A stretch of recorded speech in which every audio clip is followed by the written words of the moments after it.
So, good morning, Trinidad and Tobago. Good morning to all of you loyal listeners of the Street 919 FM. Thank you for choosing the Street 919 FM as your frequency of choice this Sunday morning, on this rainy Sunday morning, depending on where you're living, perhaps a little more rainy in some areas than others, but certainly Port of Spain is extremely overcast this morning. So, wherever it is you're taking us in, if you're making your way to or from the market, the grocery, to or from church, sitting around your kitchen table, you're sitting in your hammock, you're now starting to prepare lunch, or you're wrapping up or getting ready to put out lunch. Good morning to all of you. To Mr. and Mrs. Giuseppe, good morning. Mr. and Mrs. Regis, good morning to you. Morning, Angie. Morning to Mano, to Mother Tunapuna, good morning. Nicole Caesar, Patsy Edwards, good morning to you. Davia Andrews, morning to you as well. Alison Samuel, Alison Haynes, good morning. To the folks who are joining us on the social media platform, Marjorie Bovell, good morning. I see you. Hollis Antoine just logged on. Good morning to you folks as well. So the social media platforms are up. Alison Boyce, morning. We have a lot of Alisons who listen to this program. So, yeah, good morning to all of you. So feel free to log on to whichever is the frequency, the social media platform of your choice this morning. So let me take this opportunity as well to extend emancipation greetings to members of the African community, and by extension all of Trinidad and Tobago, because it's something that I think should be celebrated by the country as a whole, albeit that, the advertisement surrounding emancipation appears to be a little bit more low-key than we would see for other similar holidays, festivals, and so on. But we are charged with the responsibility to try and improve that. I think the Emancipation Village is still on today. So if you haven't gone out as yet to check out the offerings, please feel free to do so today. I think there's just a fee you pay at the door, $30, and then everything else, all the other entertainment and so on, should be free. So notwithstanding the weather, make your way down to the Emancipation Village if you haven't already done so. Right, it is now, approximately 11:13, or thereabout. Just give me 1 sec.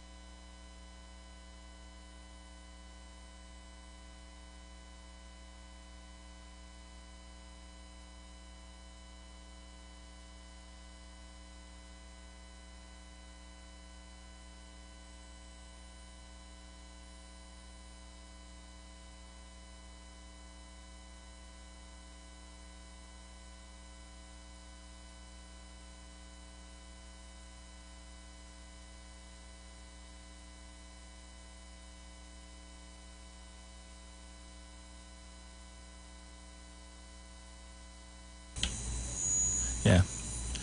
Right, so Sharon Williams, Gail Lawrence, and there's Alison Samuel. Morning again, Alison. So, so I had my program prepared this morning, and it is my hope, my intention to follow through on the program that I had prepared. But I just want to deviate just a little bit. Hopefully it'll be just a little bit. Because I would have gotten calls from several persons, a couple of persons yesterday, asking me if I was listening to the midday show yesterday. And to be quite honest, I don't listen. I don't have time to listen to that, and there's only so much misinformation that one can tolerate at any one point in time. So I really was not listening, but because couple of people called me and told me, I need to listen, I need to respond to some of the things and the misinformation. So I obliged.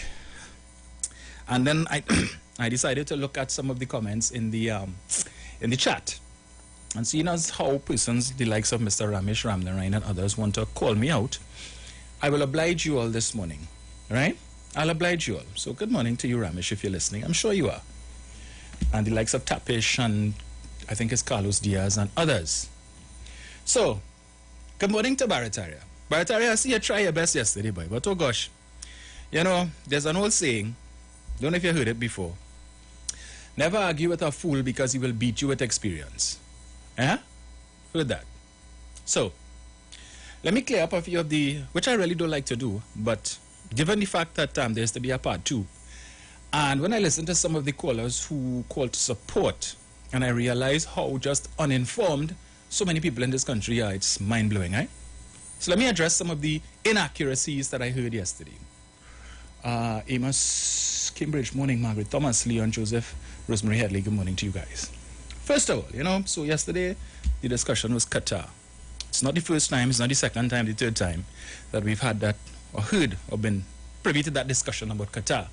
And that comparison between Trinidad and Tobago and Qatar, and we should, and that comparison is to create a narrative that the oil money and the gas money in Trinidad and Tobago was stolen, squandered, mismanaged, and that is the reason why Trinidad and Tobago is the way that it is today. And that we should have been like Qatar, because Qatar was a small Dust Bowl country, some old island, desert island off the coast of Saudi Arabia, and they got independence in 1971, and we got independence in 1962, and we were producing oil and gas before them, and look where they are today and whatnot and stuff, and yada yada, all that. Well, I don't need to rehash because some of you would have heard. First of all, that is the dumbest comparison. It is ridiculous, asinine to say the least. Why? Simple research. And I want to commend the gentleman who admonished, who begged to do some more research, who begged the gentleman to do some more research, right? And that is sorely needed. Because it didn't take me long to just pull up my phone, which I have in front of me now, and to do my own research, to add to what I already knew, right? Because as I said, this is not the first, second, third, fourth time we've had this discussion and misinformation. So we play a clip, a video off of YouTube, and we're supposed to believe everything in that clip, and that is all the research that the individual is supposed to do. The reason why Qatar is where they are today, and Trinidad and Tobago isn't where Qatar is, simply put, if you do your research, Qatar produces far more oil and far more gas than Trinidad and Tobago from their inception. Qatar's daily production of oil is 1,987,000 barrels of oil per day. Trinidad and Tobago produces approximately 65,000 barrels per day. In other words, Qatar produces on a daily basis almost 30 times the amount of oil that Trinidad and Tobago produces. So it stands to reason, if they're producing 30 times more oil than we are on a daily basis, that they are making 30 times more money than we are on a daily basis. Qatar exports approximately 550,000 barrels of oil per day. 550,000 barrels. Even at Trinidad and Tobago's best producing years, we never exported 550,000 barrels of oil per day. At best, in the 70s, we probably got up to maybe 300,000. Never 550,000 a day. You understand? So, what the amount of oil that we produce in a month, Qatar produces in 1 day. Let me repeat that. The amount of oil that Trinidad and Tobago currently produces in 1 month, Qatar produces in 1 day. 1 day. So they're making 30 times the amount of money that we're making for the month. On the gas production side, while our daily production is still in the million standard cubic feet, Qatar's is in the billion standard cubic feet. Right? 2 billion standard cubic feet, while we are 200 and something, or 2 million and something. You understand? So again, Qatar is where they are today because they have made far more money, much more money from oil and gas than Trinidad and Tobago ever had. Qatar's GDP is 195 billion US. Let me repeat that. Qatar's GDP is 195 billion US dollars. What is Trinidad and Tobago's GDP? 23 billion. That's public and private sector. What is GDP? The gross domestic product, which is the sum total of the value of all goods and services produced within the boundaries of Trinidad and Tobago. Yeah? So 195 billion US versus 23 billion. And we really doing that comparison to talk about Qatar is where they are today because the emir's son overthrew the father, and it's because of leadership, and they established a ministry to deal with the investment of the money and so on. Yeah, because they had a hell of a lot more money. Our oil and gas production has never been anywhere close to that of Qatar. If, in fact, if our GDP was 195 billion US, or if we were producing 1.9 million barrels of oil per day, or exporting 550,000 barrels of oil per day, certainly our coffers would be far greater. Also, Qatar's population is not smaller than Trinidad and Tobago, contrary to what you were told yesterday, right?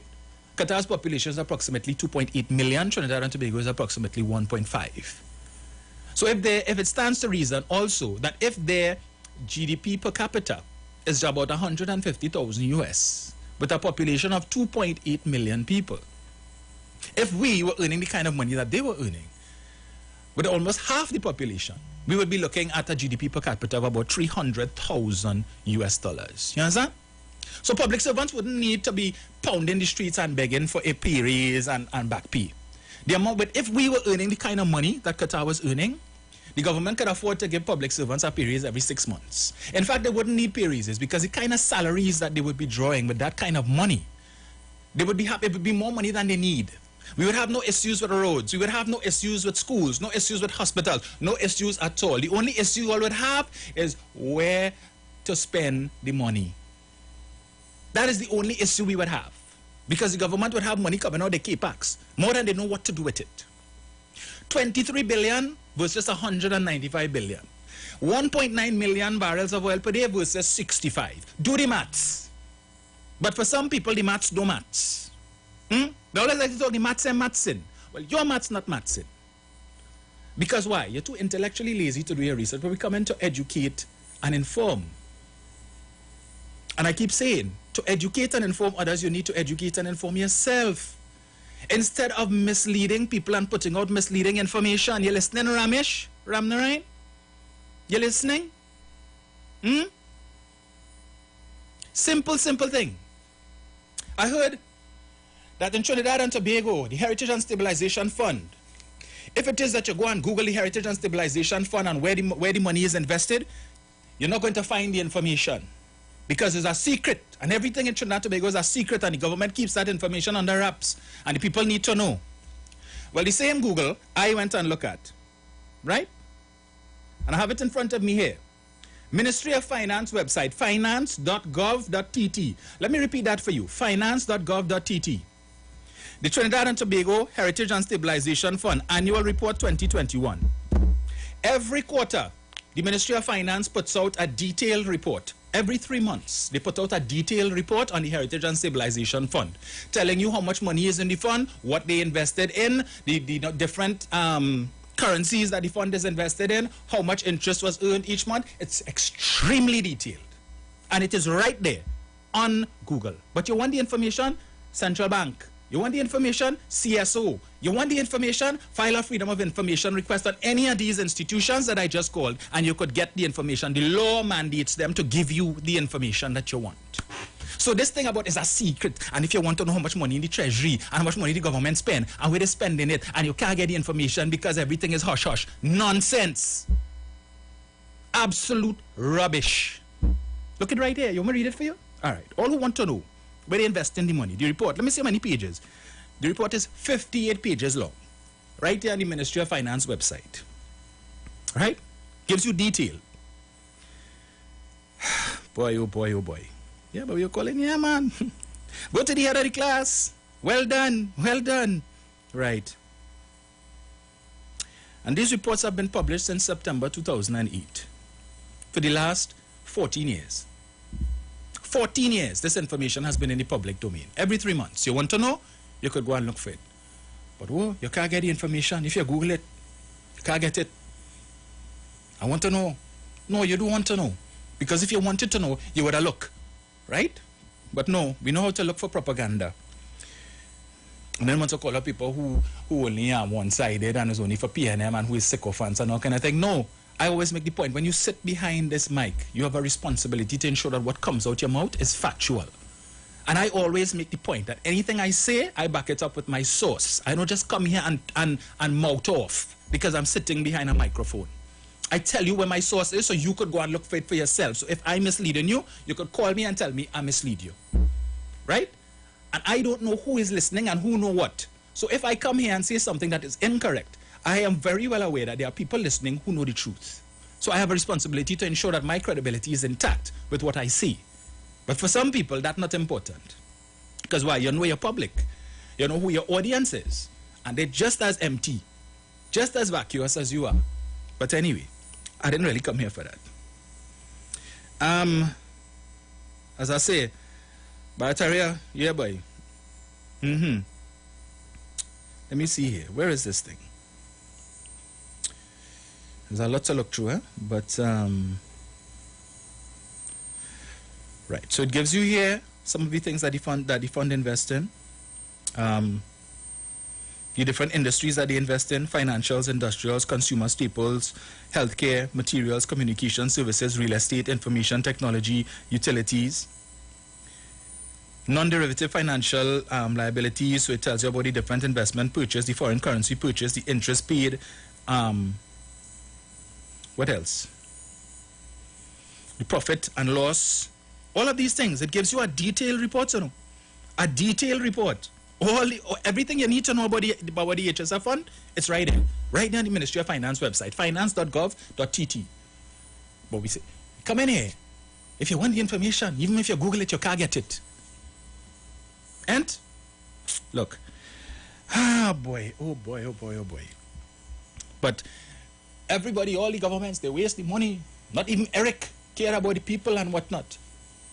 We had 3 oil booms. 3 oil booms and the money waste. Let me tell you something, right? This 3 oil boom talk that they like to talk about.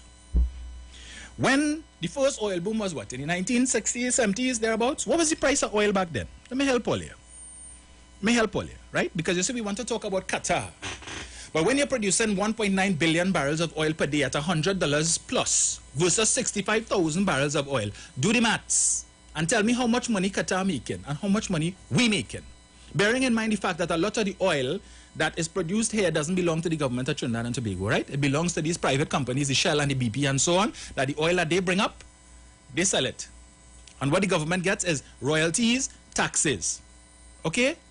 Royalties and taxes. That's what the government gets. The government doesn't get 65,000 barrels of oil and sell it for 100 and change dollars and collect all that money. No, they don't. Heritage, again, taxes, royalties. That is what comes into the coffers of the government. And the difference that they make off of selling these products goes to these companies' coffers. You understand? So this mindset that we have, that we had an oil boom and how much oil and so on, no. That money didn't belong to the government. They got a portion of it through taxes and royalties. I've made this point before, and it is worth repeating. So the government doesn't get $100 plus every time they sell 1 barrel and 100 and something dollars depending on the price coming into the treasury. They get a portion of that, which would probably be maybe, if they're lucky, 25% or less out of that. Do you want to talk about one thing? Anyway, this is not what I came to talk about. I was planning to talk about, you know. But anyway, and this is why I keep telling people, stop calling me to tell me to listen to these things. I don't have time for that. It's real nonsense. Let me get it here. Just give me 1 sec. We'll start from 1961. What was the price of oil? $2.85 a barrel. 62, $2.85. 63, $2.91. 64, $3. 65, $3.01. 66, $3.10. 67, $3.12. 68, $3.18. 69, $3.32. 1970, $3.39. 71, $3.60. 72, $3.60. 73, $4.75. 74, $9.35. 75, $12.21. 76, $13.10. 77, $14.40. 78, $14.95. 79, $25. 80, $37. 1981, $35.75. 82, $31.83. 83, $29.08. 84, $28.75. 85, $26.92. 1986, it went down $14.44. 87, $17.75. 88, $14.87. 89, $18.33. 1990, $23. 1991, $20.20. 92, $19.25. 93, $16.75. 94, $15.66. 95, $16.65. You hear the prices, eh? 96, $16.75. 96 $20.46. 97 18.64. 88 11.91 average. 1999 16.56. 2000 27.39. But you know they love to say under Pandey run the country on $9 a barrel per oil. For $9 per barrel of oil. Yeah, they like to talk that talk. You hear me mention anything about any $9 here from between 1995 to 2001? Huh? But they love to talk that talk. Yeah, oil boom. 2010. Let me find it here. Right. 95.45, 2011 113, 2012 110, 2013 114, 2014 105, 2015 $51.61, 2016 $44.21, 2017 $52, 2018 $67, 2019 $50, 2020 $32.25. 2021 $60.84. You see? You see? So we want to talk about oil boom. Yeah? $3 and something cents a barrel. As compared to when Qatar really got into the export of oil and gas. We ain't talking gas really, but the oil. What was the price of oil then? When you're producing over 1 million barrels of oil per day. Trinidad and Tobago never produced that. But we want to do a comparison to say that is why they are where they are today. Yeah, it's not because they're making tens and hundreds of times more money than we making, because our production is significantly less than theirs. No, it's not because of that. No, it's just because of excellent management and because the persons who manage Trinidad and Tobago's energy wealth were so irresponsible and all they're doing is thieving. Really? Look. Sigh. Trinidad and Tobago. I said, this is not what I came to talk about, sir. It's unfortunate. It is unfortunate. And what is even more unfortunate is the fact that you have people listening who know the truth but wouldn't call in and correct the record. And kudos to those who attempted so to do but were shouted down. Right? Incorrect information being given. So again, I repeat, finance.gov.tt. If you're really interested in knowing how much money is in the Heritage and Stabilization Fund, you could go there and check it out. Every 3 months, a report is generated. So the government not trying to hide anything. All information with regards to government expenditure and the revenue that the government has earned is available for whoever wants to get the information. You understand? From several sources.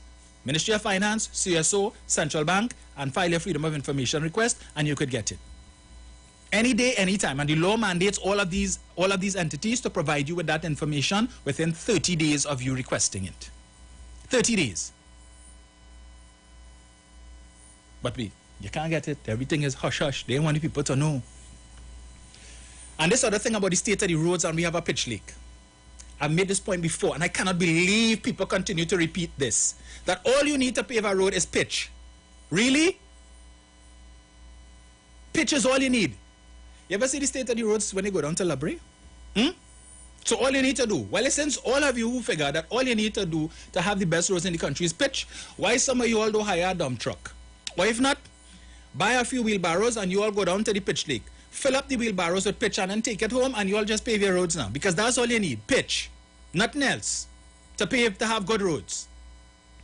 Right? No other additives or anything like that. All you need is a few barrels of pitch. And simple. Problem solved. And become a national radio and talk that talk, you know. Seriously. And you have people calling in and writing in newspapers and repeating this stupidness. You all have any idea how dumb you all make us sound in this country when it is you all publish that nonsense? But then again, this is coming from the same person who said bitumen comes from quarries. Right? That it comes from red oxide and gravel and whatever else. Yeah, bitumen. Okay. And people call, yeah, boy. Well done. Go to the head of the class. Good conversation. Yeah, man. Keep up the good work. Really? Anyway, I think I dealt with that enough. Right? If it is that I missed anything, because as I told you, I really didn't have the patience and I didn't have the stamina to listen to that whole thing. I didn't. But if only because got calls from persons who were so aggrieved by the misinformation that they heard that they wanted me to address it, and also too because of the trolls who decided to call me out. When you call me out and I see it, I will answer. So I don't know, Ramesh, perhaps you could jump in on the chat and tell me how my name tastes, because apparently you like my name in your mouth. Tell me how it tastes. Where is this thing? Let me see how much time I have there. Hopefully I could deal with this, the real issue that I wanted to deal with. Let's see if I pull this up here.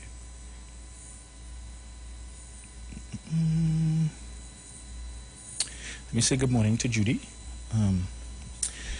Yeah, Judy, I saw that story where the guy who brought the Privy Council, who took the state to court and to the Privy Council in order to have bail declared murder declared a bailable offense, that he was gunned down.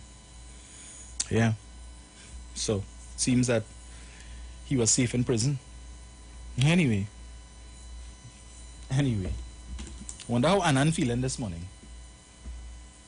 Anan, I hope you call the family to extend your condolences to them on the loss of their loved one. Seems bail didn't do him good. Anyway, let me find what it is I really wanted to play here, right? Get this. So, I had an exchange with a member of the literati on Facebook a couple days ago, where he put up a clip with the interview that the Prime Minister did with Nathalie Lagos some time ago, where he made a statement about the rich getting richer. And again, you know, the members of the literati, that ocean of deplorables, have from time to time, well, more often than not, used that clip or those words of the Prime Minister, have distorted what the Prime Minister said, to make the claim that the Prime Minister only cares about the rich and that he's only concerned about the rich getting richer and to hell with the poor. That has been the narrative that they've been pushing from that clip. And there's only one other instance where I think, well, there are a few others, but the one that is more prominent to me was the clip where the Prime Minister had spoken about weaning yourself off of the government. And as is customary with the illiterati and their dishonesty, they will doctor the clip and play only the portion where what they want played is heard. Right? So they didn't play, whenever that clip resurfaces, they don't ever talk about, they don't ever play the part where the Prime Minister would have given the pretext to his statement, where he was saying in the wake of the budget, you had a certain businessman had written an article in the newspapers where he was saying that the budget lacked a stimulus package for the business community. And then the Prime Minister was lamenting that fact, that the business community is looking towards the government to provide incentives and to provide stimulus in order for them to do what they need to do to make a contribution to the diversification of the economy. And as he said, every road that have to build, every school, everything is always the government, and the government. And the private sector is always let off the hook. That the private sector has the capacity and the wherewithal to make a contribution towards improving the lot of the country. But they always looking for some kind of government handout in order for them to do so. And that was the context when the Prime Minister said wean off the government was in reference to such individuals. But typical UNC will make it seem as if the Prime Minister was talking about the average citizen, dishonest as they are. And we make the point, and the Prime Minister, well, let me play it. All right? Some of you would have heard it before, but it's worth a replay.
that is so cliche.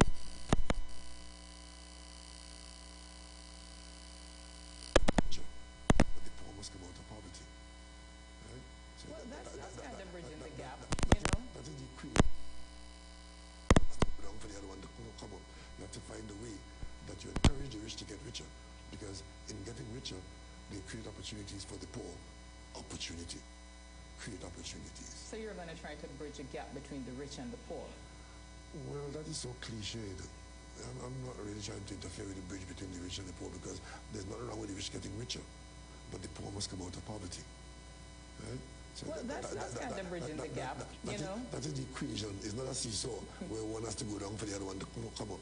You have to find a way that you encourage the rich to get richer, because in getting richer, they create opportunities for the poor. Opportunity. Create opportunity.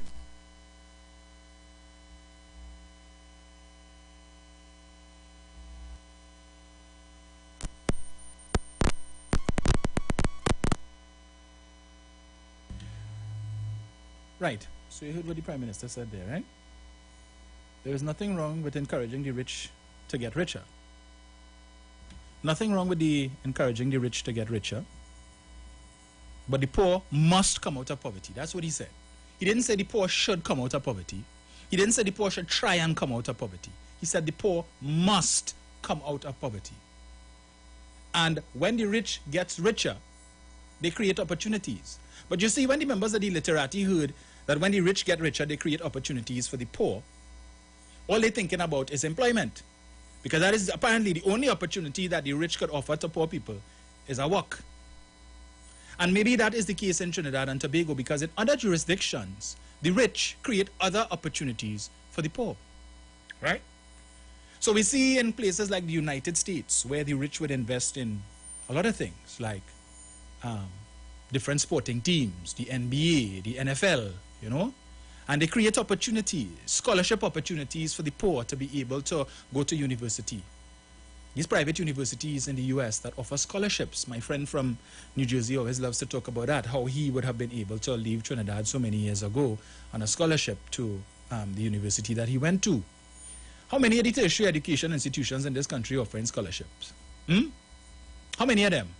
All the scholarships, the majority of scholarships that are handed out or given in this country comes either from the government or from perhaps embassies, like the Fulbright scholarship and so on, and the Chevening scholarship and all of these things that are offered to our nationals. But the private sector that making all of this money, what are they doing with all of that money? How are they giving back to society? How are they assisting the poor? Other than employment, what are the other opportunities that they are creating? And that is the point that the Prime Minister was making, that he is putting the first responsibility on the shoulders of the private sector to be able to assist, to create opportunities, not just jobs, to be able to provide a source of funding for persons, seed capital, for persons who might be inclined to start a business. What are they doing to say, well, okay, we have the Answer McCall Foundation and so on. I don't really know too much about what they do other than they give awards to persons who they perceive to be, outstanding citizens, not just in Trinidad and Tobago, but persons who have made significant contributions to the development of the Caribbean. But in terms of establishing some sort of fund, like the Bill and Melinda Gates Fund, I saw something recently, a couple of days ago, where Bill Gates said, he's tired of being rich. And he just recently pledged $20 billion to the Bill and Melinda Gates Fund to be able to, provide opportunities for the poor. Where is the equivalent here in Trinidad?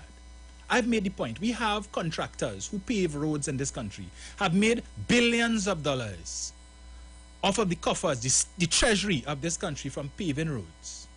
And we have some of them where the roads are terrible in the very areas where their head offices are located. Right? A stone's throw away in some cases from where their head offices are located. You ever hear them come out and say, well, look, we will assist by paving these roads for free?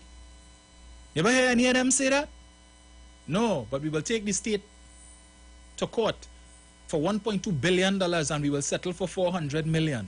We will sue WASA for 80-something million, settle for 34. Right? Why is that? If it is that your claims are legitimate, why are you settling for so much less?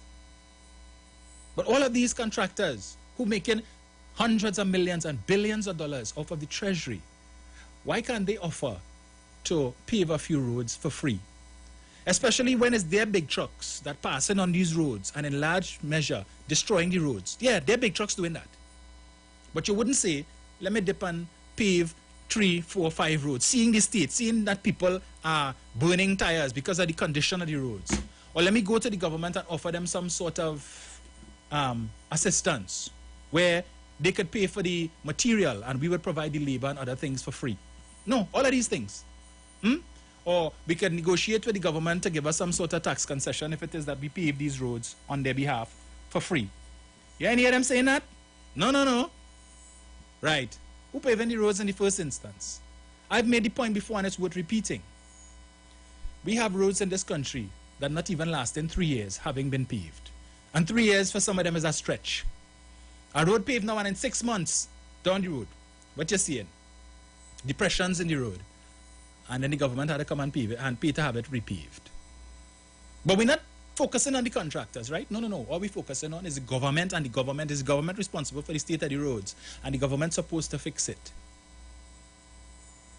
But they make the claim, coming back to the clip that I played with the Prime Minister, where he said there is nothing wrong with the rich getting richer, but the poor must come out of poverty. And this administration has put mechanisms in place to assist the poor to come out of poverty. I make reference, of course, to the Homestead program. 200 young persons, in the first tranche, to get 1 year's training in agriculture, because everything follows agriculture, the food import bill, and we need to diversify the economy. And every time diversification question come up, every time that conversation come up, everything is agriculture. So 200 young people to the ages of 18 to 35, getting an opportunity, 1 year, the state paying for the tuition for you to get your credentials in agriculture. You're getting a plot of land, a starter house, and $20,000 funding to start up your agricultural pursuits. And the UNC have a problem with that. Yeah, they have a problem with that. So the Prime Minister is saying, and the government is saying, look, an opportunity. You all don't need to work for anybody. Work for yourselves, and you all, when you get rich, you, the small man, when you take up advantage of this opportunity and you get rich, you create opportunities for those coming behind you. But all we're thinking about is the 1%. Apparently, it's only the 1% in this country have money. But all they like to talk about the UN, the PNM is in the back pocket and Dr. Rowley in the back pocket of the 1%. How? Really? How? When history would show and the evidence and the facts would show that the former administration did far more to put money and to make the rich richer in this country than this administration ever had. But we like to talk that stupidness about PNM is a black man party and they ain't doing enough for the black man and they ain't doing enough for black people. And that conversation going to come up now because it's emancipation. I have another clip there, but I don't know if I'll have time to play it. Maybe on the other side of 12 o'clock when we come back, I'll play it quickly. But the Prime Minister is making the point. The rich doesn't need to get poor. The rich doesn't need to stop making money in order for the poor to come out of poverty. Yes, they will create jobs. But other opportunities are needed. And people need to start calling on the private sector to do more to create other opportunities just than to create a work for people. Because they live here too. And they have a vested interest in ensuring that Trinidad and Tobago prospers. Instead of you sit down in your boardroom and you fold your arms and rock back and waiting to see what the government is going to do and what contracts the government is going to offer so that you could continue to eat our food at the expense of others. But we're not holding the candle to the feet of the private sector to do their part or to do more.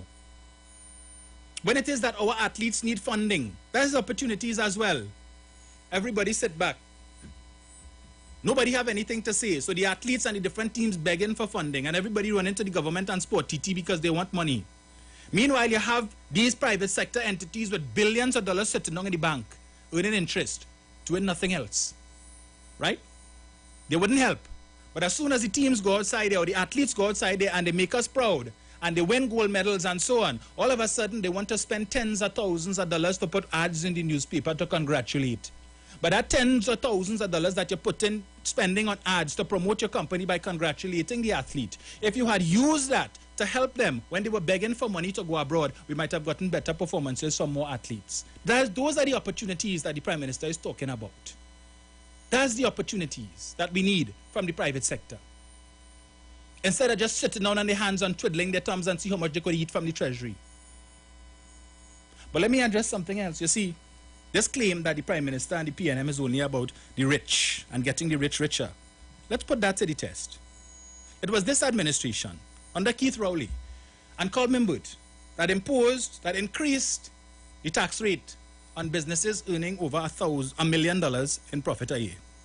So whereas before they were paying 25% corporation tax, this administration increased it to 30 and 35%, depending on the type of business that you're in. You know what the government say? All these billions in profits that you all making, the banks, well, you're always complaining when you see a post come out on Facebook or in the newspapers that this bank and that bank declare how many hundreds of millions or billions of dollars in profit, and complaining about, oh, they're ripping off people, the high interest rates that they're charging you, and they're charging you service fees for your money in the bank, and the interest they're giving you is next to nothing. The Prime Minister and the Minister of Finance and his government say, here what? We will take a bigger chunk of your profits. Instead of you keeping it and liking yourself and living high off the hog, you will give us a bigger chunk of between 5 to 10% more.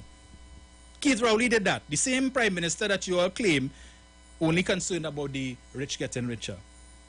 What did the UNC plan to do? Yeah, I'll go in there. Let me read it for you. Page, let me get the page, huh? See the ads coming up. Right. Page 53 of the UNC's National Transformation Plan, better known as their manifesto for the 2020 general election. Hear what it says. Reduce corporation taxes. Businesses will pay between 18 and 20% corporate tax rate. So while Keith Rowley say, jack it up, let's take more of their profits and put in the coffers of the country to benefit the poor. You know what Kamala say? Let us take less from them. So the 25 that they were paying before was too high. Let's bring it down to 18 and 20%. And that extra they could keep and do whatever it is they want. Buy a new yacht. You know, buy another house down the islands or another mansion in Fort Lauderdale. Because that's what their friends and family and financiers love to do. But Keith Rowley said, no. We will take more of that and put it in the country's coffers. You all continue to make more. And the more you make is the more we will take. Yes? To benefit the citizens of this country. Because when your vehicles driving on the road and mashing up the road, your commercial vehicles, whatever is the type of commercial pursuit that you're in, we need to get some of that to be able to fix the roads that your vehicle's driving on. So all the big truck and the Mack truck and whatnot and mashing up the road and you all refuse to contribute directly, we will take it from you and fix it. But Kamala say no, we will leave you with more money in your pocket so you can like yourself. But Keith Rowley want to make the rich richer, right? And all they figure the solution to that is Kamala Prasad-Bissessar. Right. Let's see here, boy. What else? There was something else I wanted to touch on. Right. With respect to the... Oh, gosh, the ads coming up. All right. The ads are coming up, folks. When we come back on the other side at 12 o'clock, you see why I didn't want to discuss that nonsense from yesterday? Because it eats up my time now that I was planning to spend on this morning. But I will just take about 5 minutes of your time after 12 o'clock. So stay locked. I'll be right back. I want to pick up all the boss ladies. I love all you. And pick up the boss ladies of Soca for me, please. Pick up the boss ladies of Soca for me, please.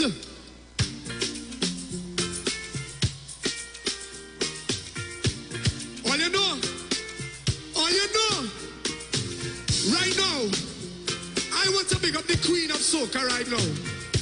I want to pick up one of the queens of Soca right now. I want all you to make some noise for one of my favorite songs for the season. All you make some noise for Patrice Roberts for me, please. Blessing good night to everyone. Put your hands in the air. Put it up. Put it up. How you feeling? Tonight. I want to see your hands in the air if you know this song right now. Say, all of my property, all of my money, it not be negative if I don't have you. 'Cause you are my everything, and I can't do anything. Go put that on everything, for you. Everybody sing if I give you all my love, would you? This time, cherish it and never let me know. 'Cause you're not gonna find someone to love you better. If I want it, babe, you sing. Make I go love you. Cha-cha, cha-cha, cha-cha.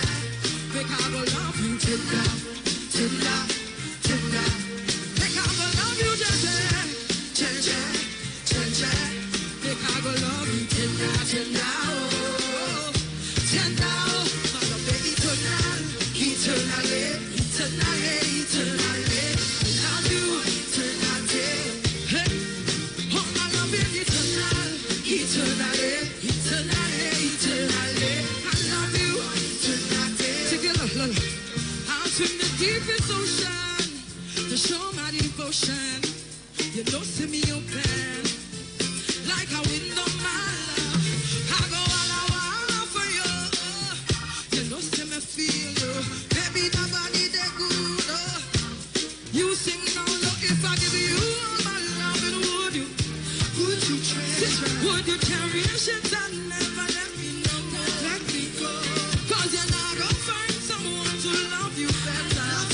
If you believe in love, put your hands in the air. Hands in the air. Sing. Cha-cha, cha-cha, cha-cha. Because I love you tonight, tonight. Everybody waving love. Cha-cha, cha-cha, cha-cha. Because I love you tonight, tonight. Oh, tonight. I love the eternal, eternally, eternally, eternally. I love you. Hey. Say, oh, I love you eternally, eternally, eternally, eternally. I love you eternally. Say, you give me plenty, plenty love, plenty, plenty love. Oh, my friend, give me plenty, plenty love, plenty, plenty love. Plenty, plenty, my love. Plenty, plenty love. Plenty, plenty, my love. What is Apex? It is the pinnacle of high-performance vision through a lens. It's clarity, no matter what angle you look at.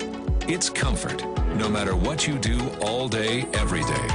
And it's customized, with every digital measurement your eyes require to see at their very best. Apex Digital Lenses by Value Optical, the ultimate lens design for your eyes. Value Optical, expert care for your eyes.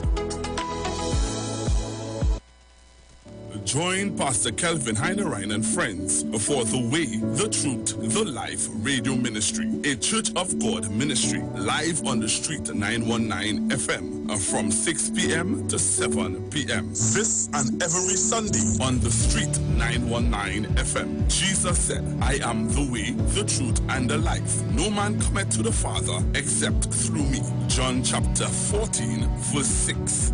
For further information, contact 686-3845-349-5178 or 342-7303.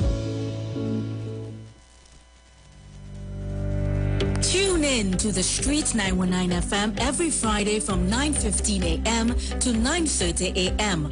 with Kingdom Health Services, situated at number 125 Eastern Main Road in Tunapuna.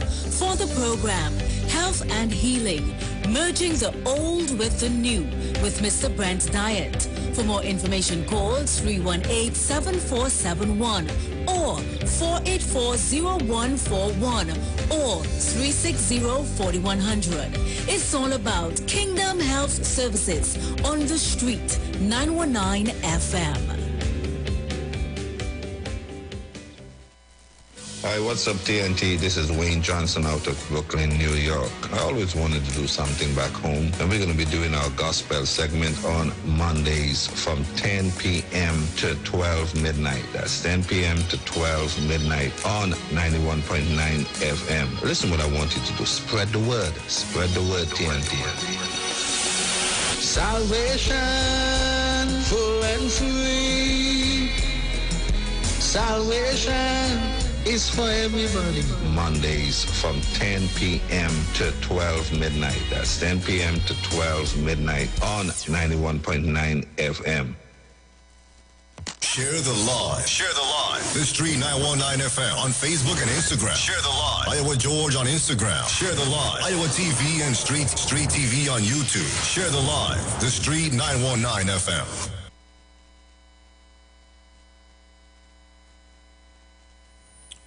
Welcome back, and thank you for staying locked to the Street 919 FM. So I understand that there may be some issues with the phone lines on account of the TSTT, I think, P-Mobile, that someone may have cut their copper lines, so they're dealing with some emergency issue with regards to that. But I was making the point just before we went to the break with respect to the claim about, the Prime Minister's statement about the rich getting richer. And the rich doesn't need to get poorer, basically, in order for the poor to come out of poverty. And as he said, the poor must come out of poverty. And the government has created opportunities for the poor to come out of poverty. But you could lead a horse to water and you can't make him drink, right? So therefore, and there are ample examples that we see with the remedial classes that are being offered for students who would have performed less than, creditably in the last SEA. 2,700 out of 9,000 registered. Opportunities are being created, but we're not taking advantage of the opportunities, right? But the 1% and the rich, the wealthy, they're taking advantage of the opportunities, such as, and I always talk about this, for who want to make the claim. And I saw a gentleman, I think Roger Benito, I think is his name on the chat. Is why I say I don't like to read the chat when I'm doing the program, because I'm interrupted to have to respond to them. Talking nonsense about if it is that the Prime Minister was doing so good, I wouldn't have to defend him. It's not about defending the Prime Minister, It's about debunking the foolishness, the utter garbage and the trash that persons like yourself put out there. Because you all are misinformed. Don't know what the hell you're talking about. Intellectually lazy. And want to come on social media and other places, call the radio stations, and talk your nonsense. And I'm upset because I find I don't have enough people who call to debunk the foolishness that you all put out there. If you choose to remain in your ignorance, that is your business. But once I come across your foolishness, I will come on the radio as long as I have this platform, and I will expose the nonsense that you all put out there. Yeah? For the people who gullible and who vex with the government for whatever reason, who suffering from didn't get, and have an issue with Dr. Rowley and whoever else, and willing to listen to the trash that you all put out there, this nonsense that you all get from the Doglaya, and the foolishness you all get from kick out the PNM and want to share it ad nauseum, or as Julian John would say, ad nauseum. Yeah, but anyway, that's a talk for another time. Yeah?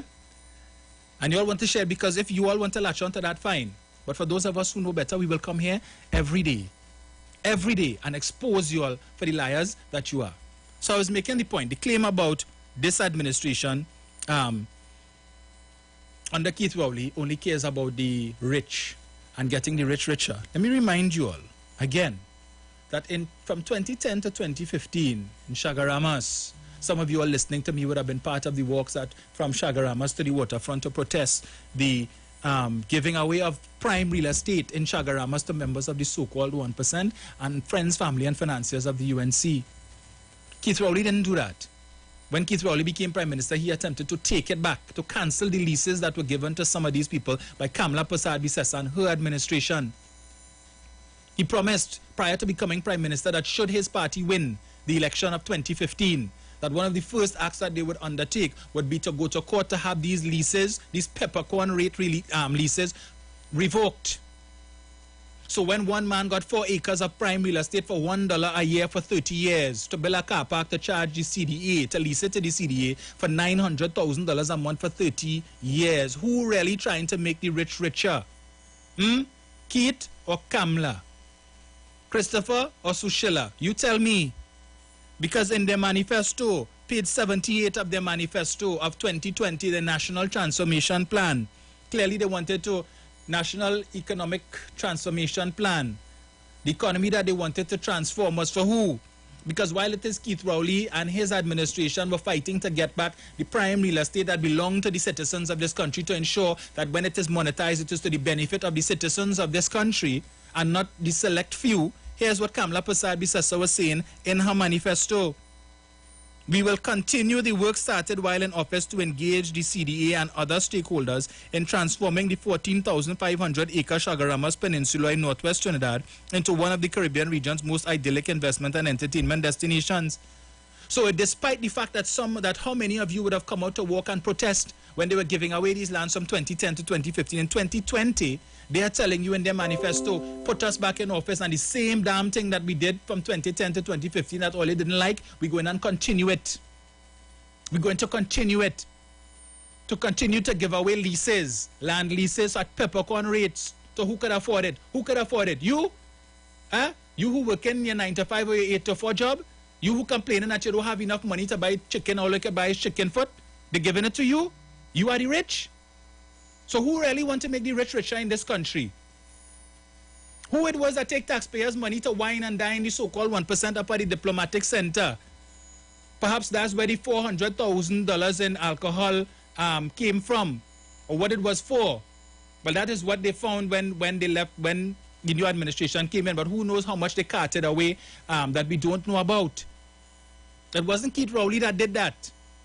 That was Kamla Prasad Bisesa that took your taxpayers' money to hold a big event to celebrate one ethnic group in this country. She invite any earlier who always like to talk about taxpayers' money and oh, she was the best thing since sliced bread. Any of you all get an invite to that?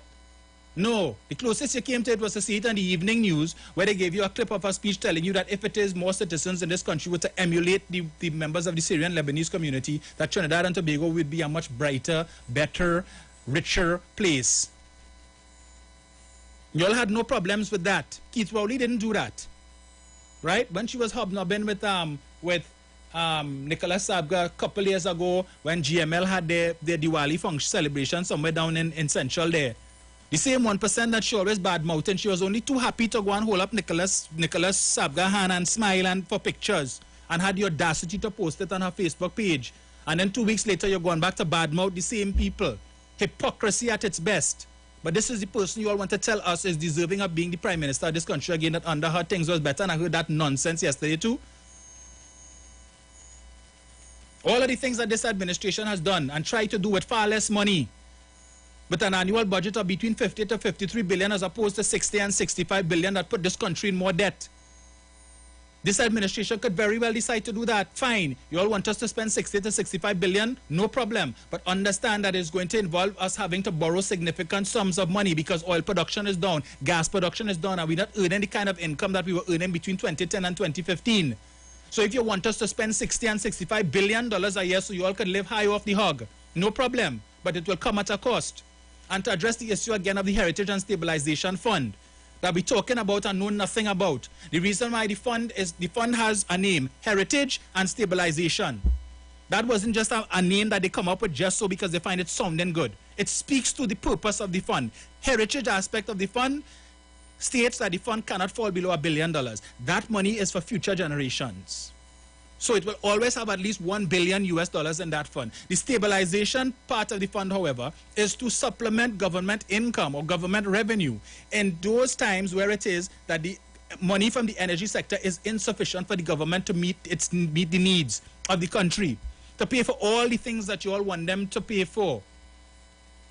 If it is that that money is not coming from oil and gas, and it is that the economy is down and they're not getting it from the non-oil sector, then the law stipulates the circumstances and conditions under which the government could go into the fund and withdraw from it to be able to ensure that all public servants get their salary at the end of the month, that nobody has to be griping that they had the bills to pay and they didn't get paid. To ensure that all the pensioners get the pension at the end of the month. All of the people who receive the different social grants, the food card and the public assistance, to ensure that at the end of the month they have a check to go and cash so that they could eat and put food on their table. But some of you all figure that it's just a bank account just there for them to go and look at it. And what is the balance? Yes, the balance looking nice, it's looking good. And just let the money sit down there. For what? The purpose of the money is to be used.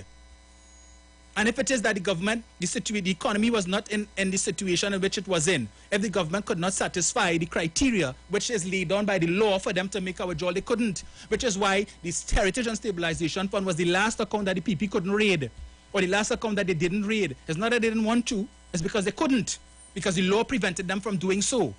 Because the price of oil and natural gas at that time was such that it didn't allow them to satisfy the criteria in the law to be able to dip in it. Otherwise, they would have done that too. But I don't have time to go into that too much. But we need to, how we invest in the money and the Heritage and Stabilization Fund and where we send in the money and all of that. Really? There's a whole board. The chairman of the board is Iwer Williams, former central bank governor.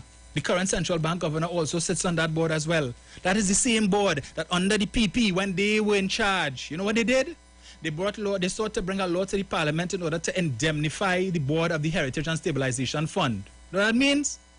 If it is that the members of the board and the management team and the investment team of the Heritage and Stabilization Fund, if they made bad investments and caused the fund to lose significant sums of money, and the PP lost the election and the PNM came in, that the PNM would not be able to sue the members of the board and the investment team for losing the country's money. You know, like how when they came in and they wanted to sue every board that it had for losing money, so they sue Malcolm Jones, they sue the board of E-Tech, this one, that one, everybody they wanted to sue.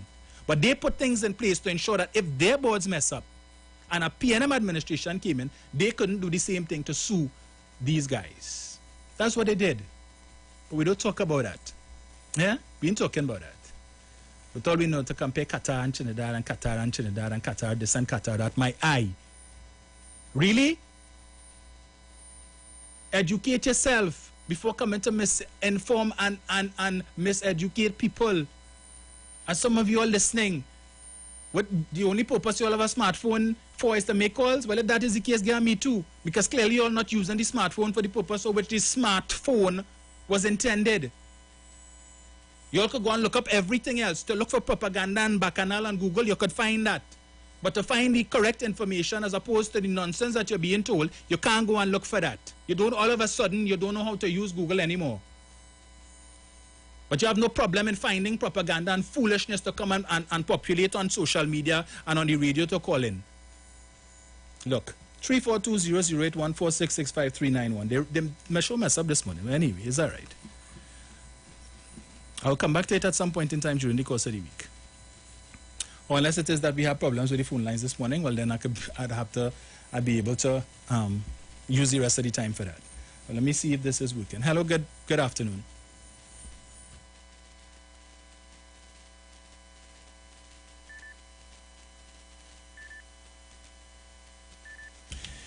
Hello, good afternoon.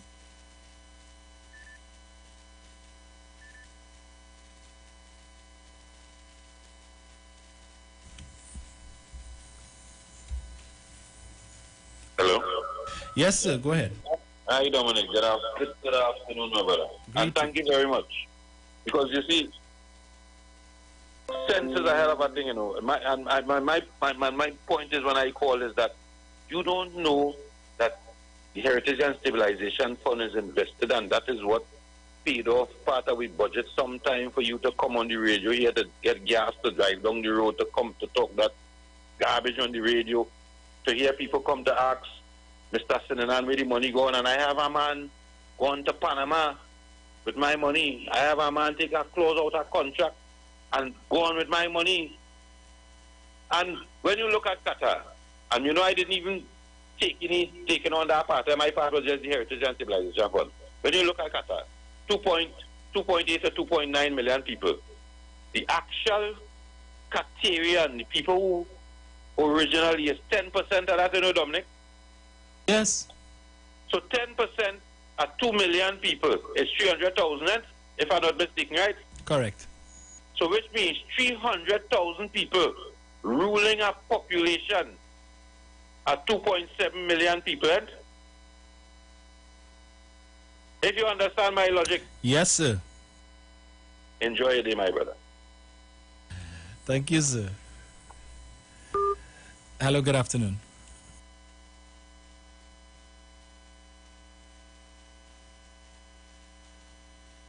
Hello, good afternoon.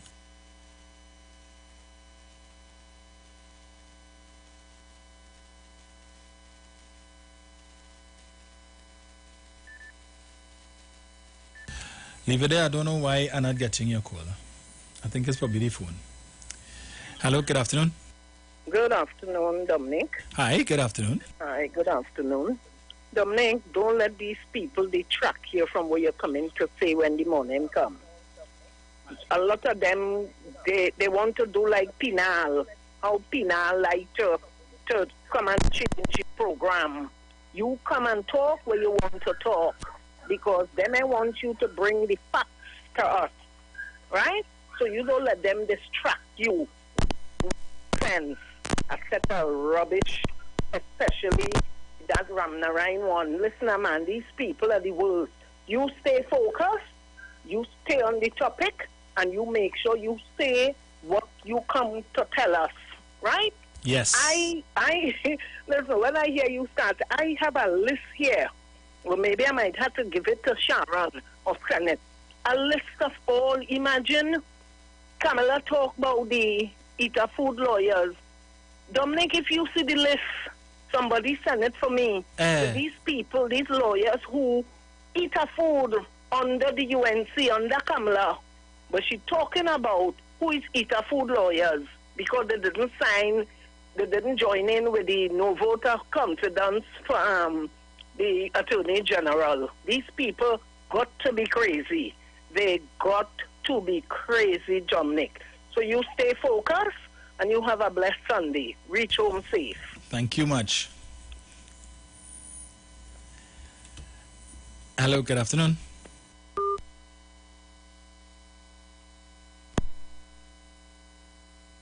Hello, good afternoon.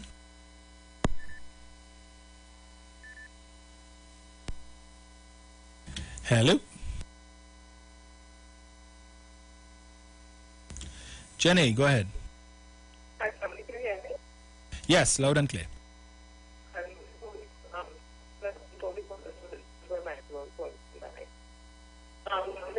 This information is what the opposition is settling in this country, whether it's the level of the opposition in terms of the parliament or the supporters or somebody who is in opposition to the PNC. And we just have to continue you and all others as the legislation from on this program, on all other programs on this station, just keep presenting the truth. People send it out there and mindfulness carry that. That's what we have to do because we need to depend on who are part of the things and logical good that happen. We have to get let me tell you something. We have to consider and raise or religion. We have to keep mind as the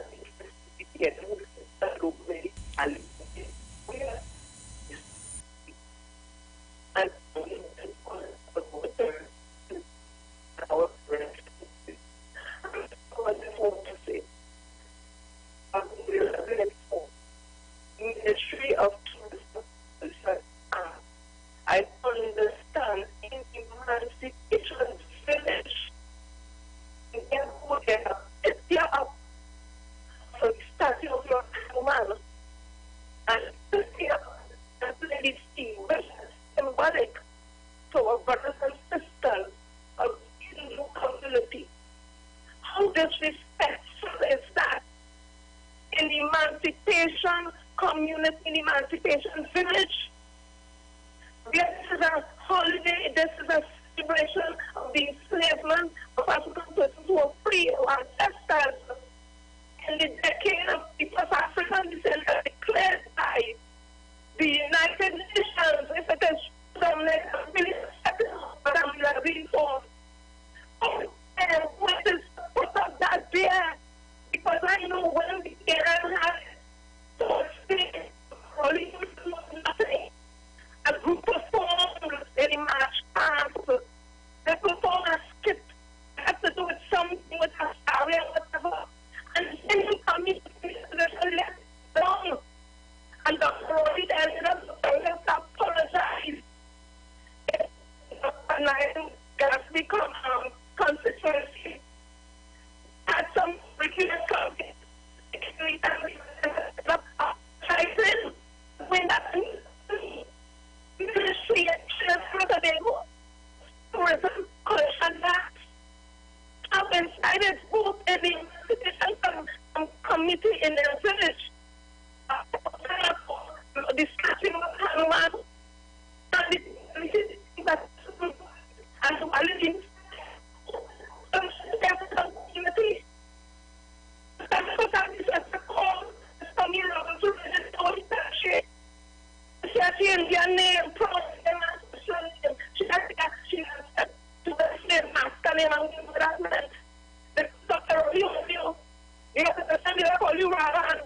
There was only all kind of name and you telling me emancipation, African people. I just think of the who is responsible for that. Who is going to protect the African continent today? This is not acceptable. We have to start from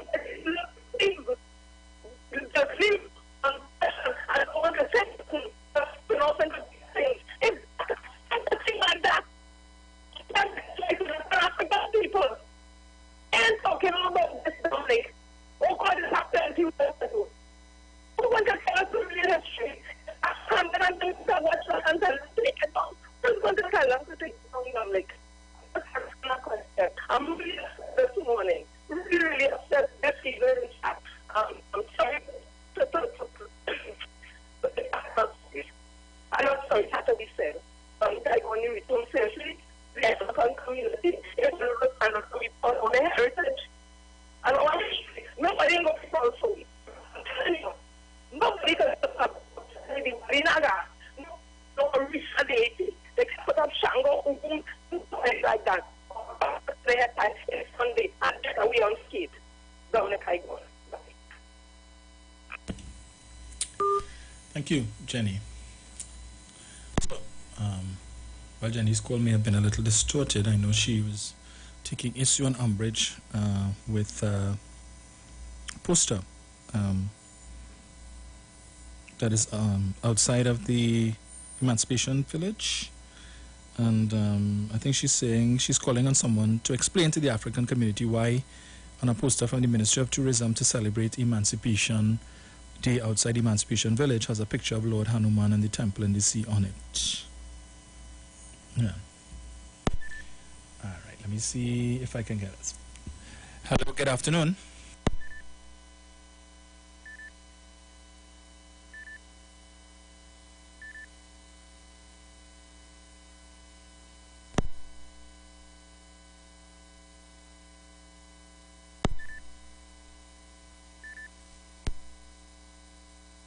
Hello.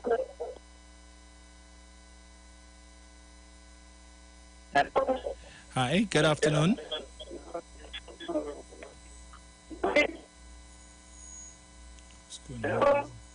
Yes, caller, I'm hearing you, but you're sounding a bit distorted.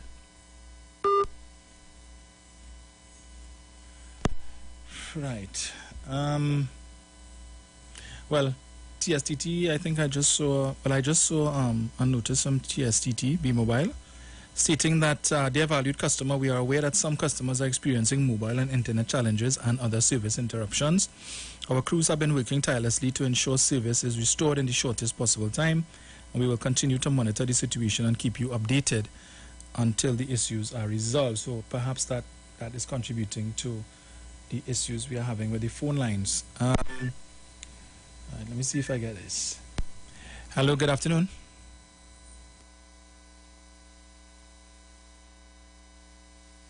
Hello, good afternoon.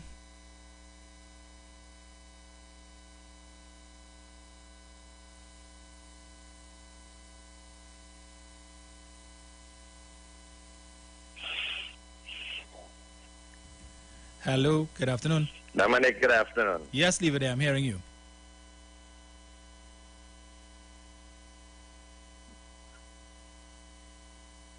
Dominic, you hear me clearly? Yes, sir. I'm hearing you loud and clear. Go ahead.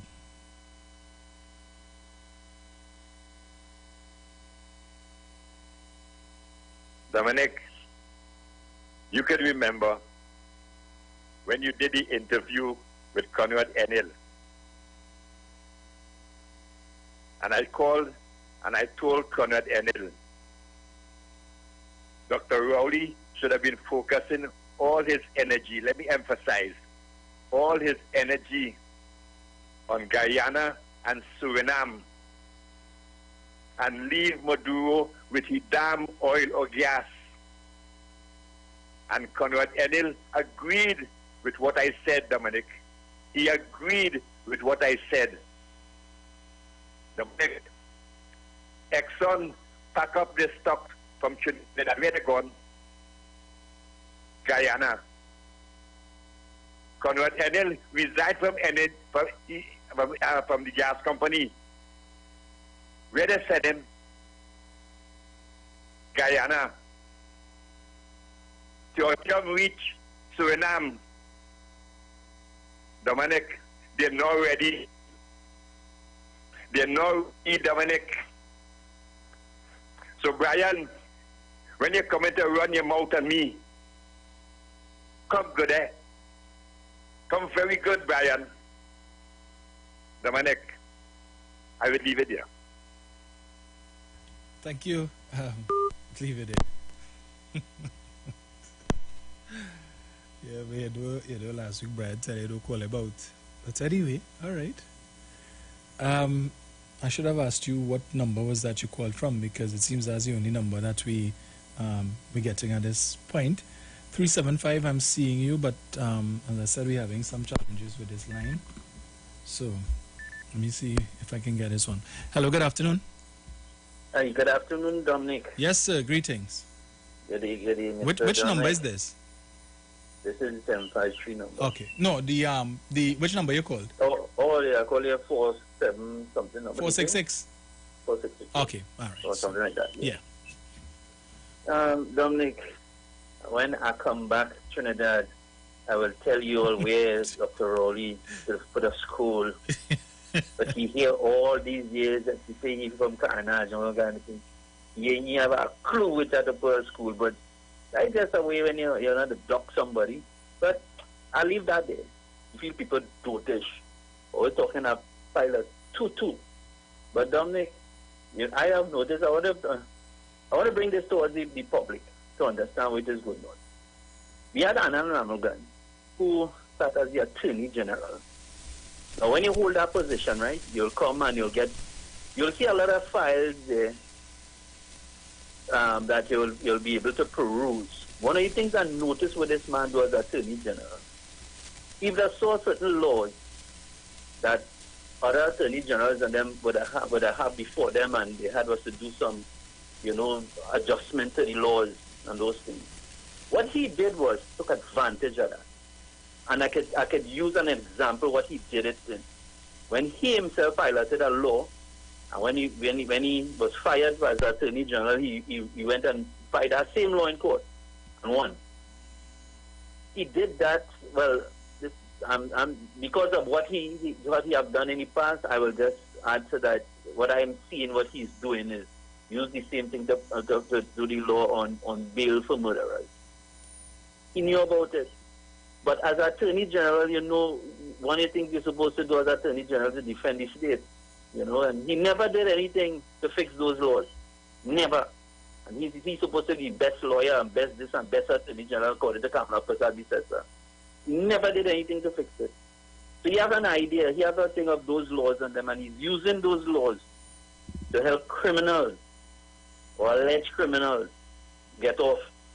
And so while the police now going after these fellas and them with their guns, right? After they're going behind these fellas with their guns and arresting them and bringing them before the court, up comes Anand Ramlogan and fighting the constitutional part of it that he knows have the weak links in it to get these fellas and them off. Well, I see one of the guys who was given bail for murder, he was gunned down in La Puerta. It was not La Puerta, in Rich Plain. It has made the news. But I'm just saying is that we have some unscrupulous. And if you all listen to the Archbishop, I just was privy to listen to the Archbishop this morning when he was reading from the Gospel, and he had this thing. He made a lot of sense. Basically, it was on the emancipation. I'm thinking about he made a lot of sense. If you could get Dominic, if you could get up to hear that what he said, it just tells us of how those greed of people who filthy rich and still want more and more and more and more. Something has to be wrong with our society, because you cannot stand at the Attorney General. No one has privy to these things and come back and using these things against the state and the people of Trinidad and Tobago to get your way. And when you win, the state had to pay you a set of money. But in the meantime, the state have a case against you, and back to the Bar Association. Up to now, Kamala ain't apologizing to Oli, and she not apologizing at all. Let me see what is all her next move. Ask Kamala Prasad Bissessa to give back the silk and suspend Ramdeen and Ramlogan from the bar. Thank you very much.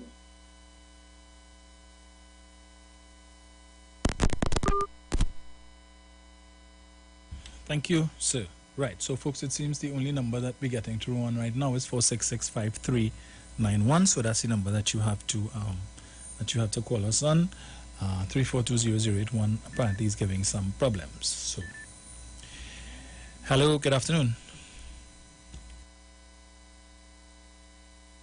Hello. Hi, go ahead. Hi, good afternoon to you, Dominic. Hey, Angie. Only callers, listeners, online viewers. Dominic, that leave it there, man. I want to find out from him if he identify a spot on top of rum shop to put the school. That's what I want to find out. I'll go on. Thank you. Well, I guess when he comes back home, we'll find out.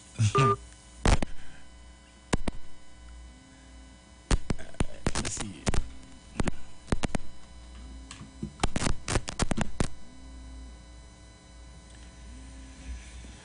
Yeah, folks, so as I said, 4665391 is the number to call. The other number appears to be experiencing some technical difficulties this morning, or this afternoon rather, hence the reason those of you who are calling on that number, you're not getting through. So, yeah. Hello, good afternoon. Hello, good afternoon. Hello, good morning. Hi, go ahead. Yeah. When you go in that conversation is so right on radio or anything or Facebook. Yeah. Okay, so after seeing that post that Penny talked about, I was hoping to go there yesterday. But I think I read or I heard something, I can't remember which one because there's so much in this area.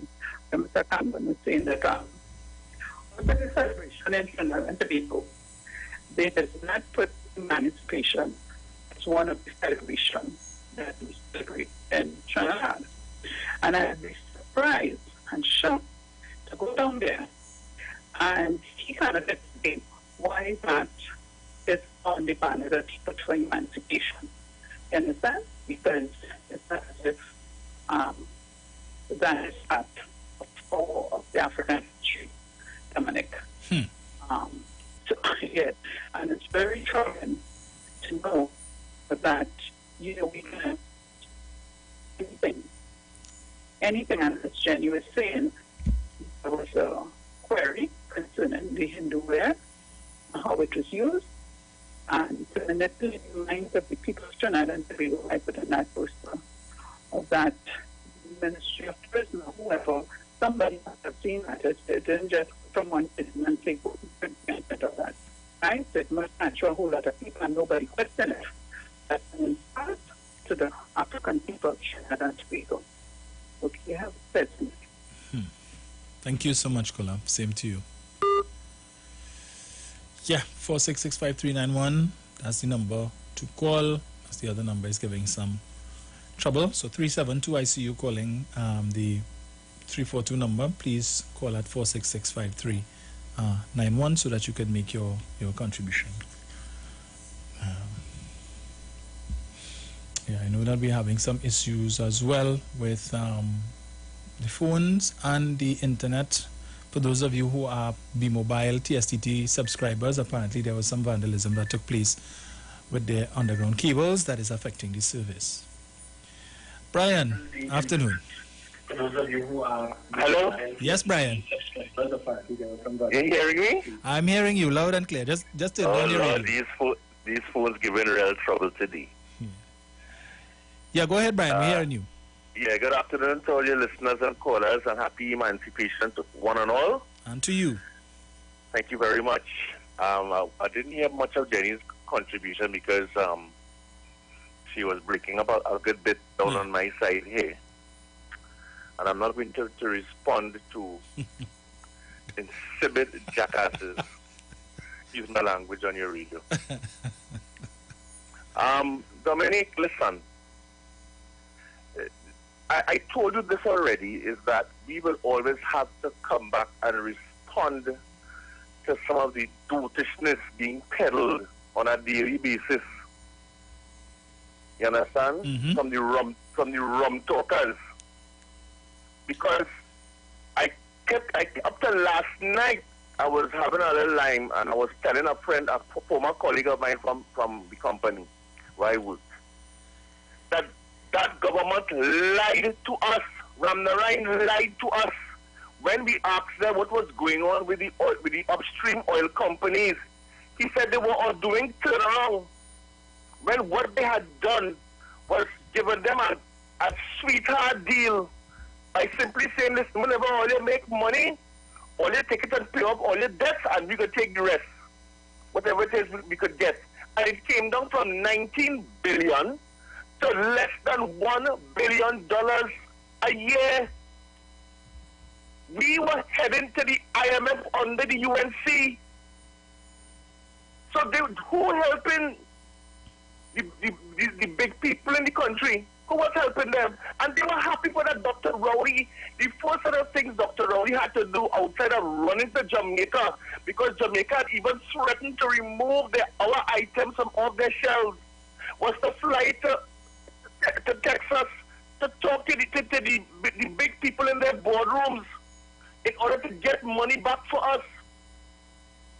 You understand? Because the UNC sold us out. You understand? And lied to us on top of that. And not only that, you could imagine you have a protector of our money, one governor of the central bank, seeing the money dwindling, Dominic, and it's saying nothing.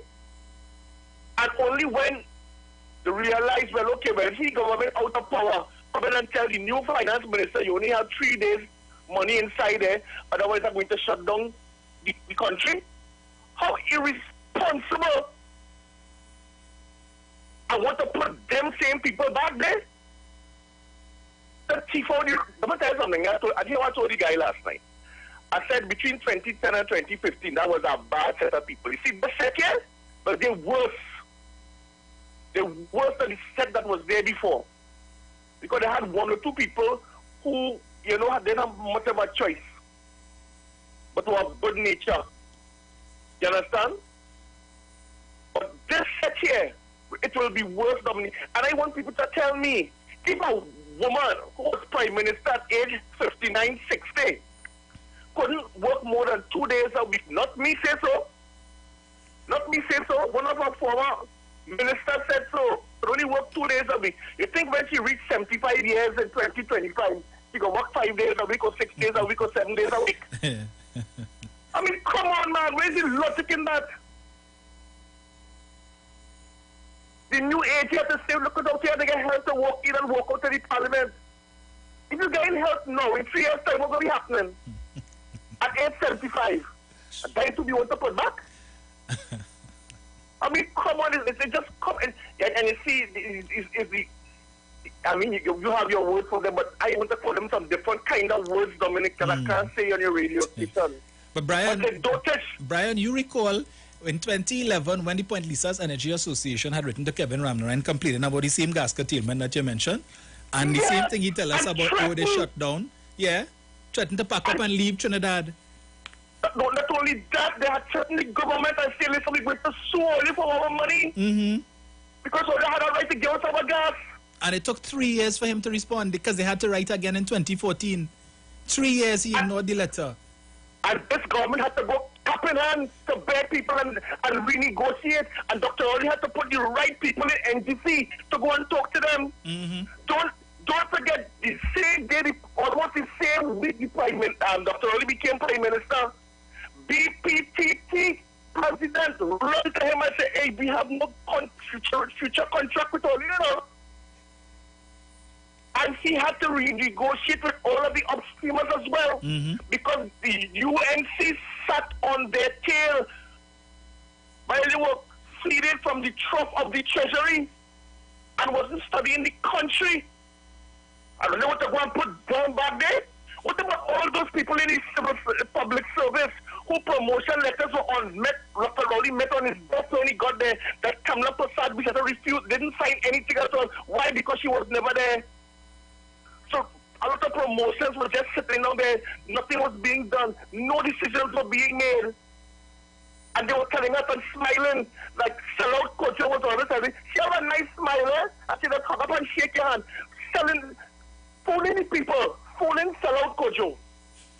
And we have to take that and run with it into the future. What future are you talking about?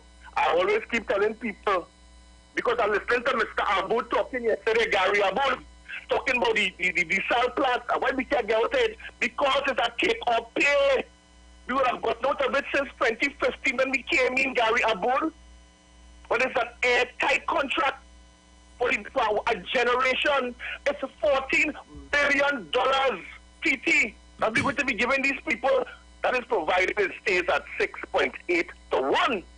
But if we should devalue our dollar to 10 to 1, it's going to go to over 16 billion. That family consortium, relatives, children, grandchildren, great-grandchildren, to have to walk a day in their life. You understand? So don't come and talk stupidness to me.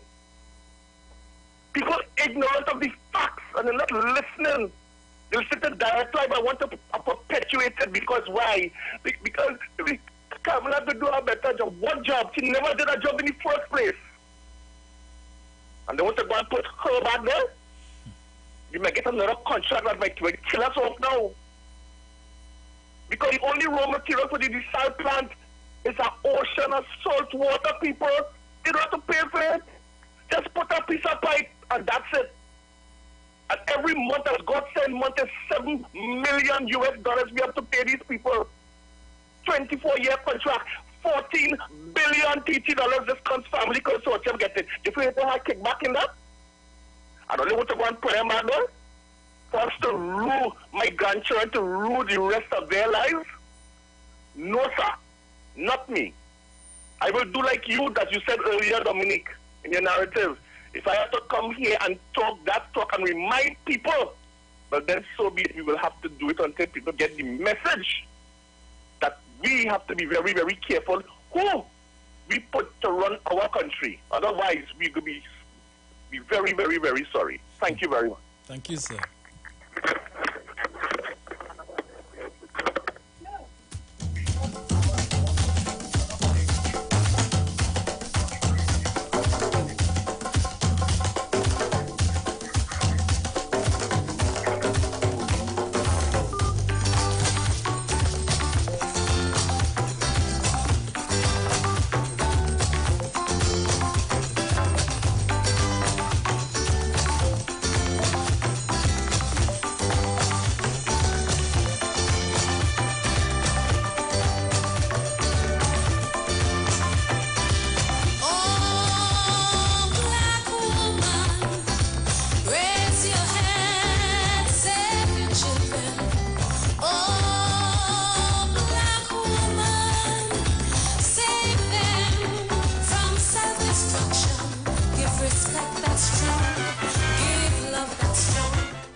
Hello, good afternoon.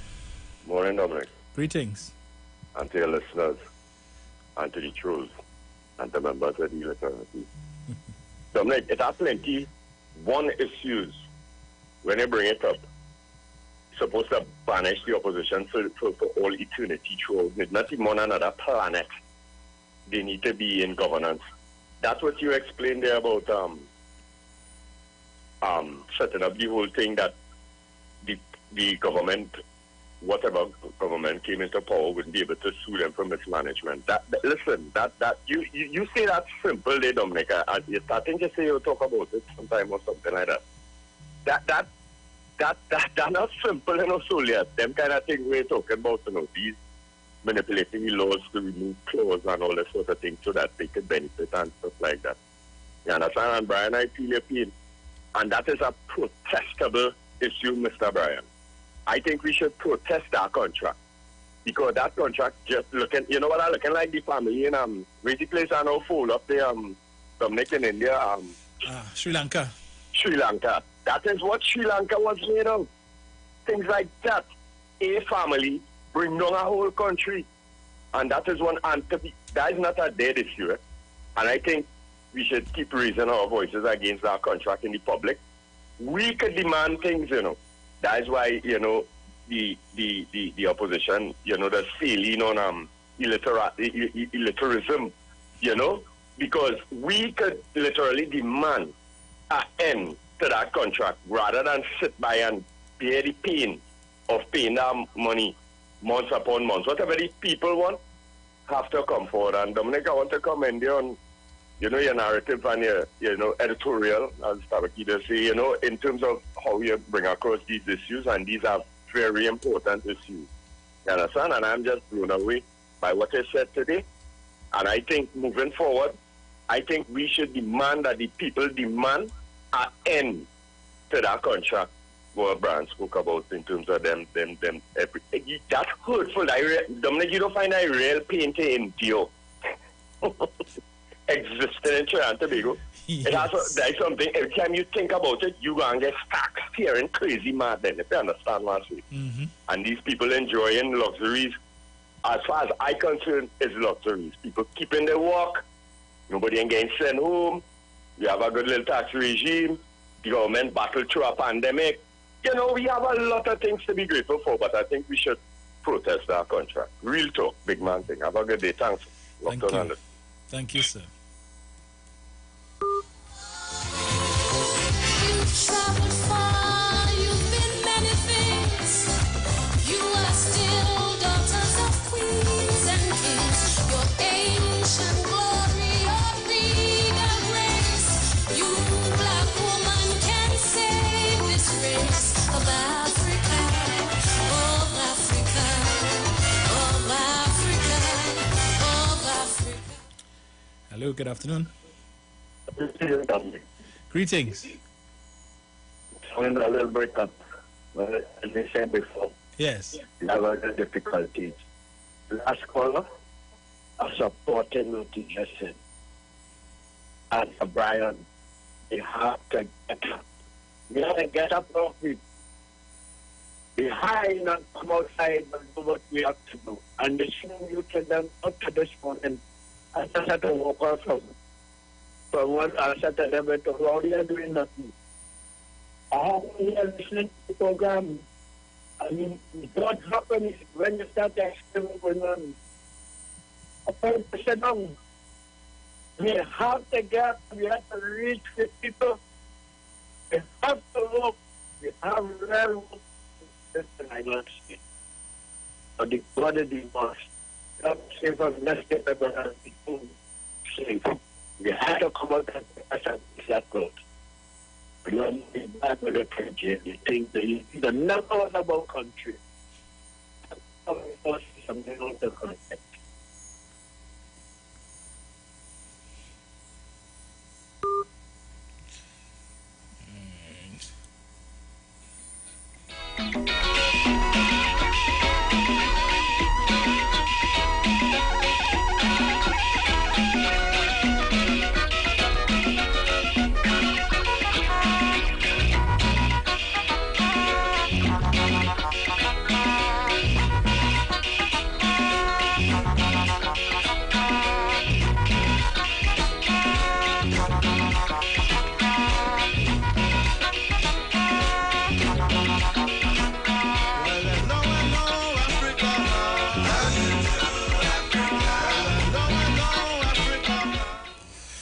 Hello, good afternoon.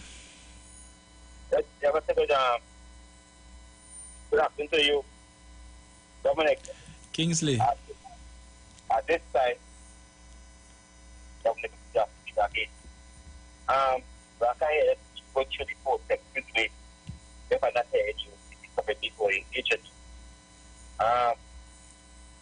Dominic, as we celebrate, and I want to, because it is public notice, and it is very concerned to people international in our great country.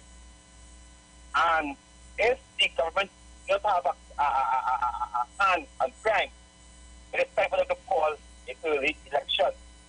Because, Dominic, our capital have murders every single day.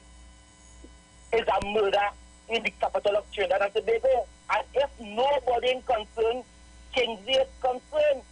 Because while we are the sixth dangerous country on the world, as we celebrate Emancipation Day, in the last 48 hours, it's about 3 African youths gone down in the capital of Trinidad and Tobago. Who is concerned and who is care about that? I am very concerned, Dominic, because as we're going to celebrate Christmas and Carnival together, our tourist economy is crashed because certain communities in this country, because they cannot walk in the city. And if we do not have the city safe, we fail as a country. Because if this happens in America City, or the capital of America, or Britain or Germany, this will be an international news. And we continue jamming and partying as normal. And I am scared to know that our city is open and exposed for criminals and killers. Who cares? Who cares? So we're going to celebrate Emancipation Day, and Africans continue killing Africans in Trinidad and Tobago. I'm saying this, I'm not celebrating no damn Emancipation Day. I am not celebrating no Emancipation Day. Until Africans understand our problem. So much of young youth are dying day by day, and nobody seems to concern in our country. Nobody seems to care to put up their hand and say, hey, enough is enough. So much of African youth are getting killed on the shit, like dogs on the shit. So I understand the politics enough. But I prefer the politics today. I ain't saying calling him. I ain't calling lead on him. I am speaking today as Kingsley as a concerned person, as the capital is exposed. The capital of Trinidad and Tobago is exposed for killers and criminals. Somebody in these other countries, when you go, and you know you go over there, there's in the park, there's police, the park, for the beach, there's police for the beach. In the city, there's police for the city. They're supposed to have a base of police in the capital 24 hours a day. And isn't it?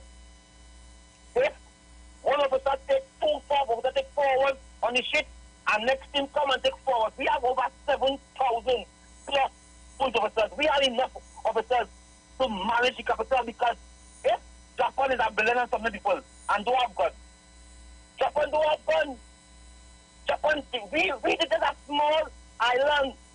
Just a small island, Dominic, and we have guns. So Dominic, I am very concerned about that. I am saying it is time for us as a people to put up our hand and say enough is enough. Our capital must be free for our citizens, to free for our school children, and everybody has to send them to our best school. Dominic, I thank you very much. Thank you, Kingsley. So we're out of time, but not out of things to say, folks. Thank you for choosing the Street 919 FM today, as usual. So enjoy your Emancipation holiday tomorrow. As I said, try and go down to the Emancipation Village and partake of the offerings. Yeah, hopefully the rain will hold up tomorrow and we can have the usual procession. So enjoy the rest of your Sunday, the rest of your long weekend. Join Sharon and Bruce in the morning for another installation of Titans of Democracy, and God's willing, I'll be back with you on Tuesday. So I'm out.